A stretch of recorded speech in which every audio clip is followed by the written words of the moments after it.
Hello everyone, स्वागत है आप सबका हमारे चैनल फार्मासिस्ट बाय पर। मैं विनय तिवारी आज लेकर आया हूं आप सभी के लिए फार्माकोग्नोसी में D pharma first year pharmacognosy में एक टॉपिक है एंटीसेप्टिक एंड डिसइंफेक्टेंट। इस वीडियो लेक्चर में हम लोग इस टॉपिक पे पूरा डिस्कस करने वाले हैं और जितने भी इससे रिलेटेड आपके मन में डाउट होंगे वो सब इस वीडियो में क्लियर होने वाले हैं। ठीक है, तो वीडियो को तुरंत लाइक करिए और अपने दोस्तों को भी शेयर कर दीजिए ताकि वो लोग भी ये जो टॉपिक है उसके बारे में अच्छे से उनको भी नॉलेज हो जाए और उनका भी जो भी डाउट है वो क्लियर हो जाए। ठीक है, आइए वीडियो को स्टार्ट करते हैं। और वीडियो स्टार्ट करने से पहले एक बहुत ही बड़ी सूचना है जो मैं आप लोगों को बताने वाला हूँ। ये देखिए, ये जो हमारा फरवरी है वो अब समाप्त हो गया। ठीक है, अब हम लोग का मार्च चल रहा है। मार्च, अप्रैल, मई और जून। जून तो मान लीजिए पेपर होगा, अगला बचा है मार्च, अप्रैल और मई। 3 महीना में हम लोग को पूरा सिलेबस जो है वो कंप्लीट करना है और इस पे ज़्यादा से ज़्यादा मेहनत करना है, जिससे क्या हो कि पूरा जो हमारा 5 सब्जेक्ट है वो अच्छे से अच्छे मार्क्स आप गेन करें और वो आप लोग का क्लियर हो जाए। ठीक है, क्योंकि ज़्यादा बच्चों का जो है बैक लग रहा है और वो बैक फिर उनका 1 ईयर बैक लगता है, तो उससे उन लोगों का पूरा मतलब फ्यूचर में 1 साल इस पर और फोकस करना पड़ता है। ठीक है, तो आप लोग थोड़ा इस पर ज़्यादा फोकस दीजिए और सीरियस होकर पढ़ाई स्टार्ट कर दीजिए। ठीक है, बात करते हैं हम लोग एंटीसेप्टिक और डिसइंफेक्टेंट क्या होते हैं।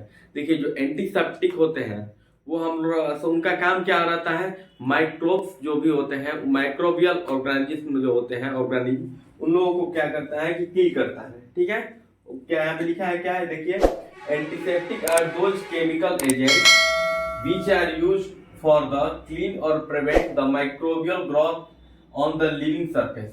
देखिए, जो हमारा एंटीसेप्टिक और डिसइंफेक्टेंट है दोनों में हल्का सा बस अंतर है और जब आप वो अंतर समझ जाएंगे तो आपका ये पूरा जो टॉपिक है वो क्लियर हो जाएगा। ठीक है, अब देखिए क्या है, एंटीसेप्टिक जो होते हैं वो माइक्रोबियल ग्रोथ को, उससे हमारी स्किन को, पहली बात यह है कि इससे एंटीसेप्टिक और डिसइंफेक्टेंट क्या होते हैं। तो जो एंटीसेप्टिक होते हैं वो क्या करते हैं कि लिविंग सरफेस जो भी होता है, जैसे कि हमारा स्किन हो गया, ये क्या है कि लिविंग सरफेस है। ठीक है, इस पे जो भी माइक्रोब्स होते हैं उसको किल करते हैं। ठीक है, कौन करता है, एंटीसेप्टिक। और डिसइंफेक्टेंट क्या होते हैं, वो ऐसे एजेंट्स होते हैं जो कि हमारे टॉयलेट, ब्रेंच, बाथरूम, इस सब में जो भी माइक्रोब्स होते हैं उसको किल करते हैं। ठीक है, दोनों का काम है माइक्रोब को किल करना, लेकिन उसमें अंतर क्या है कि वो हमारे लिविंग सरफेस पे वर्क कर रहा है और वो क्या कर रहा है, नॉन लिविंग सरफेस पे वर्क कर रहा है। ठीक है, यही हमारा डिफरेंस है डिसइंफेक्टेंट और एंटीसेप्टिक में। ठीक है, अब देखिए बात करते हैं हम लोग एंटीसेप्टिक और डिसइंफेक्टेंट में। अगला टॉपिक है हमारा बेंजोइन। आइए देखते हैं बेंजोइन क्या होता है। ये है हमारा बेंजोइन। बेंजोइन क्या होता है, ये हमारा एंटीसेप्टिक और डिसइंफेक्टेंट दोनों ही काम करता है। ठीक है, ये क्या करता है, एंटीसेप्टिक यानी कि जो भी हमारा लिविंग और सरफेस होगा उस पे भी ये वर्क करेगा और जो हमारा नॉन लिविंग सरफेस होगा उस पे भी वर्क करेगा। ठीक है, अब हम लोग थोड़ा बेंजोइन के बारे में जान लेते हैं कि बेंजोइन क्या होता है। देखिए, जो भी हम लोग जनरली आप लोग ना जानते होंगे लोहबान, जिससे क्या होता है कि वो बहुत ही अच्छा खुशबू देता है और उससे उसका कुछ लोग कहते हैं अंधविश्वास वाले कि उससे भूत को भी भगाया जाता है। ठीक है, तो हम लोग यहाँ पे भूत भगाने वाला नहीं पढ़ रहे हैं, हम लोग यहाँ पे मेडिकल के स्टूडेंट हैं और मेडिकल के मेडिसिन के बारे में पढ़ रहे हैं। ठीक है, देखिए हमारा जो बेंजोइन होता है यानी कि लोबान होता है, वो क्या होता है, benzoin is dried latex of styrax benzoin Dryander. Benzoin क्या होता है, स्ट्रैक्स बेंजोइन जो इसका प्लांट होता है उसके लेटेक्स से, यानी कि लेटेक्स मतलब क्या होता है, जो भी उसका प्लांट होता है उसमें से जो दूध निकलते हैं, प्लांट मिल्क, वो क्या होता है कि लेटेक्स के फॉर्म में हो जाते हैं। ठीक है, उसको हम लोग कलेक्ट करते हैं जो कि बेंजोइन होता है। ठीक है, और उसके बाद क्या कहते हैं, it found in Sumatra, Malacca, Malaya, Java and Borneo. ये इतने सारे देशों में जो होते हैं ये क्या करते हैं कि पाए जाते हैं। कौन कौन से देश में, सुमात्रा, मलाक्का, मलाया और जावा और बोर्नियो, ये ऐसे देश है जहां पे इसको पाया जाता है। ठीक है, ये उसके बाद क्या है, the plant grow from seed which are first grow in rice field. अब क्या कर रहे हैं कि जो हमारा बेंजोइन होता है उसको सबसे पहले क्या करते हैं कि राइस फील्ड यानी कि जो चावल की खेती होती है सबसे पहले उसमें इसको लगाया जाता है। अब कहेंगे कि आप क्यों लगाया जाता है, ये जो हमारा बेंजोइन का जो प्लांट होता है यानी कि स्ट्रैक्स, यहाँ पे लिखे हैं ना स्ट्रैक्स बेंजोइन, जो उसका प्लांट नेम है, वो प्लांट क्या होता है, उस पर जो भी माइक्रोब्स होते हैं वो बहुत ज्यादा आ जाते हैं। ठीक है, उसको हम लोग उसके बाद क्या होता है कि उसको ज्यादा आ जाती है तो उससे उसको प्रोटेक्ट करने के लिए हम लोग राइस की खेत में लगाते हैं, यानी कि चावल जहाँ बोया जाता है, धान की खेती होती है तो उसी में इसको लगाया जाता है नर्सरिंग के टाइम। ठीक है, जब बीज से उसको प्लांट किया जाएगा, यानी कि नर्सरी जो टाइम चलेगा, पीरियड चलेगा, उसमें क्या होगा कि उसको हम लोग चावल के खेत में रखेंगे, ठीक है। उसमें उसको नर्सरी होती है, यानी कि जब वो सीड से प्लांट हो जाएगा और थोड़ा मैच्योर हो जाएगा, जो भी हमारे बच्चे होते हैं छोटे, जो भी नया बेबी होता है, नवजात शिशु होते हैं, वो क्या होता है कि उनको अभी मिट्टी में जाएंगे तो उनको डिजीज हो जाएगी, बीमारी फैल जाएगी। और जो वही बच्चे जो थोड़ा उनकी अंदर जो इम्यूनिटी पावर है वो थोड़ा ज़्यादा हो जाती है, वो तंदुरुस्त हो जाते हैं, उसके बाद वो मिट्टी में भी खेलते हैं तो उनको कोई दिक्कत नहीं है। वैसे ही हमारा बेंजोइन है, बेंजोइन को अगर हम लोग ऐसे किसी खुले वातावरण में उसको हम लोग प्लांटिंग करेंगे तो क्या होगा कि उस पर ज़्यादा माइक्रोब्स आएंगे और वो खत्म हो जाएगा, ठीक है, ग्रो नहीं करेगा plant.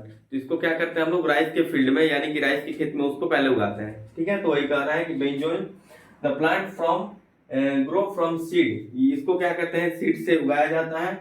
Which are first grow in rice field, और उसको सबसे पहले क्या करते हैं कि राइस फील्ड यानी कि चावल के खेत में पहले उसको ग्रो किया जाता है, ठीक है। आगे देखिए, when the plant are 7 year old a triangular wounds are made on the tree vertically. और क्या होते हैं, जब वही प्लांट यानी कि चावल के खेत में उसका नर्सरी हुआ, उसके बाद जो मैच्योर हो गया तो उसको अलग कहीं पे लगा दिया गया, ठीक है। उसके बाद 7 साल बाद, कितने दिन बाद, 7 साल बाद जब वो पेड़ होता है, बड़ा हो जाता है, मैच्योर हो जाता है, तो उसमें क्या होता है कि जैसे वॉन्ट्स, मतलब यानी कि उस पर जैसे त्रिभुजाकार, ठीक है।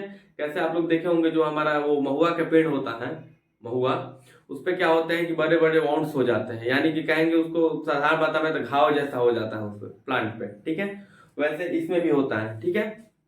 उसके बाद क्या होता है कि उसमें से जो भी मिल्क निकलता है, ठीक, वही हमारा बेंजोइन होता है जो कि हम लोग को प्राप्त होता है, ठीक है।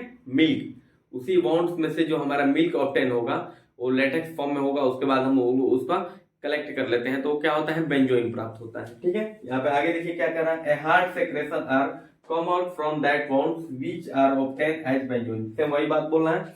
उसके बाद क्या होता है कि उसमें से जो हमारा bonds होते हैं उसमें से जो मिल्क का सेक्रेशन होता है उसमें से क्या होता है कि हम लोग का लेटेक्स हो जाता है, उसके बाद बेंजोइन हम लोग को प्राप्त हो जाता है, ठीक है। अब बात करते हैं सिनोनिम्स की। तो बेंजोइन को सिनोनिम्स क्या कहते हैं, सिनोनिम्स क्या है, सुमात्रा, बेंजोइन और लोहान, ये उसके सिनोनिम्स हैं, ठीक है। ये हमारे कौन से फैमिली से बिलोंग करता है, तो स्टारकेसी ये फैमिली से बिलोंग करता है हमारा बेंजोइन। अब देखते हैं कि हम लोग जो बेंजोइन होता है उसमें कौन कौन से केमिकल पाए जाते हैं। बेंजोइन में देखिए रेजिन होते हैं, यानी कि जो भी मैंने बोला प्लांट मिल्क उसको रेजिन कहेंगे, ठीक है। उसमें कौन से होते हैं, कौन से केमिकल ज्यादा मात्रा में होते हैं, तो कॉनिफाइल और बेंजोइड, ये जो केमिकल्स हैं दो, ये उसमें ज्यादा अवेलेबल होते हैं, ठीक है। अब बात करते हैं हम लोग थेरेप्यूटिक इफेक्ट की। वो जो हमारा बेंजोइन होते हैं वो हमारे बॉडी के ऊपर क्या इफेक्ट शो करते हैं, ठीक है।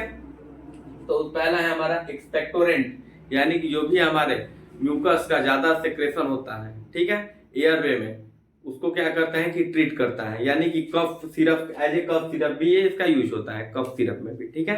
अगला है कार्मिनेटिव। कार्मिनेटिव क्या होते हैं, कमेंट में जरूर आप लोग बताइए कार्मिनेटिव क्या होते हैं। वीडियो को रोक के और कमेंट करिए, ठीक है। वीडियो कर लिए कमेंट। अब देखिए कार्मिनेटिव जो होते हैं वो हमारे पेट से रिलेटेड जितने भी डाइजेस्ट से प्रॉब्लम होते हैं उसको ट्रीट करते हैं, ठीक है, कार्मिनेटिव। अगला है हमारा एंटीसेप्टिक। एंटीसेप्टिक्स क्या होते हैं, आप लोग ये भी कमेंट करके बताइए कि एंटीसेप्टिक क्या होता है। मैंने अभी थोड़ी देर पहले आपको बताया कि एंटीसेप्टिक क्या होता है, कमेंट कर दिया चलो नहीं करिए कोई बात नहीं। और आगे देखिए एंटीसेप्टिक क्या होते हैं, जो भी हमारे स्किन पे माइक्रोब्स होते हैं उनके ग्रोथ को कम करता है, ठीक है, उसको किल करता है। अगला है ट्रीट रिस्पिरेटरी डिसऑर्डर, और हमारा क्या करता है कि वो रिस्पिरेटरी डिसऑर्डर को भी ट्रीट करता है, ठीक है। ये था हमारा एंटीसेप्टिक एंड डिसइंफेक्टेंट। अगर आपको वीडियो अच्छा लगा हो तो वीडियो को लाइक कर लीजिए, अपने दोस्तों को भी शेयर करिए, और चैनल पर नया है तो चैनल को भी सब्सक्राइब कर लीजिएगा। इसका हैंड रिटेन नोट चाहिए तो मैंने उसका लिंक डिस्क्रिप्शन में दे दिया है, वहां से आप डाउनलोड करके लिख सकते हैं, ठीक है। मिलते हैं अगले वीडियो में, तब तक के लिए जय श्री राम।